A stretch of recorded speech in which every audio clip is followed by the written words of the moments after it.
Hi, welcome to Highland Cottage Books. I'm Martha, and this is Highland Cottage, and today I'm going to talk to you about my top 5 thrillers that were released in 2025.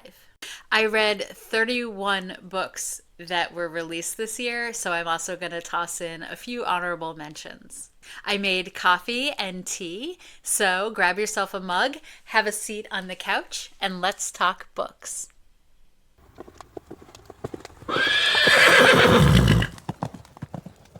These are in no particular order, but I am going to start with Beautiful Ugly by Alice Feeney. In it, a writer is talking to his wife who's driving home on the phone. She tells him that she sees somebody lying in the middle of the road and she's going to go and check it out to make sure that they're okay. And that's the last time anybody sees or hears from her. Understandably, a year later, his life is in complete shambles.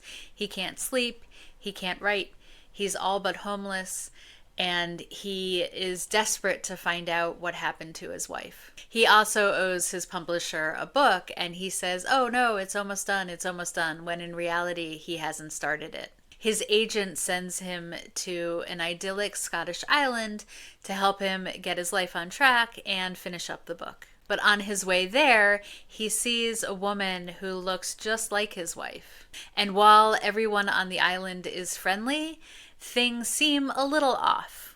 Nobody does a plot twist like Alice Feeney, so I'm not going to tell you anymore, but I will say that my flabbers were absolutely gasted, and the ending is...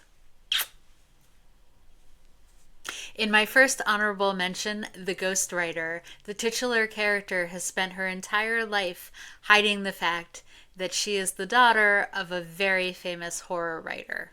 Not only is their father-daughter relationship fraught, but he is infamous as the only survivor of a family tragedy that left both of his siblings dead. And for years, the cloud of suspicion has been over him, which is good if you're a horror writer and you want to sell some books, but not so great if you want to hold on to personal relationships. Though she's successful as a writer, she is facing financial ruin because one of her rivals is suing her. And so she has accepted her father's suggestion that she write his memoirs about that terrible night when he was a kid. This book has lots of twists and turns and plenty of family drama.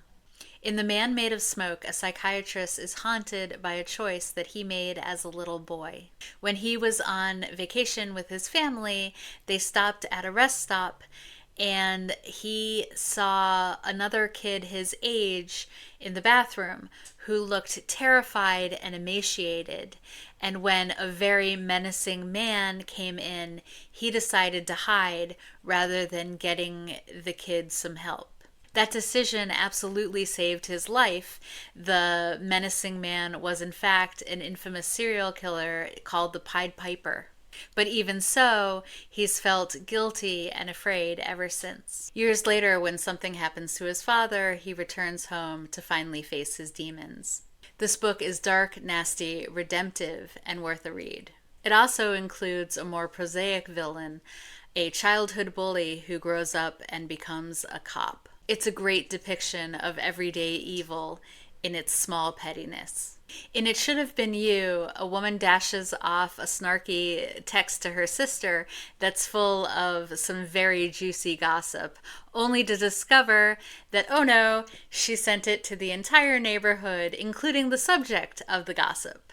She, of course, is horrified and ashamed and groveling and thinks that's the end of her social life, but it might be the end of her actual life when the next day a woman who has her exact same name and a very similar address is found murdered. She gets an anonymous note saying, "It should have been you." Now, this book was released in Ireland and in the UK in 2025, but it's not available to people in North America until January 2026. I highly recommend that you put it on your pre-order list. My next honorable mention, You Killed Me First, is also full of neighborhood drama.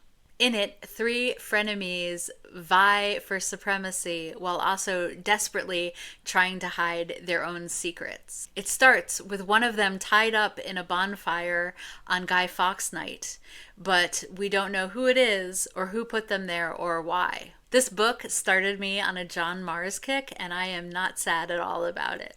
We're All Guilty Here is a masterfully crafted thriller about two teenage girls who go missing and about the cop who finds them too late. Years later, the man who is convicted of the crime is exonerated because he is linked by DNA evidence to another foul deed that happened at the same time far, far away.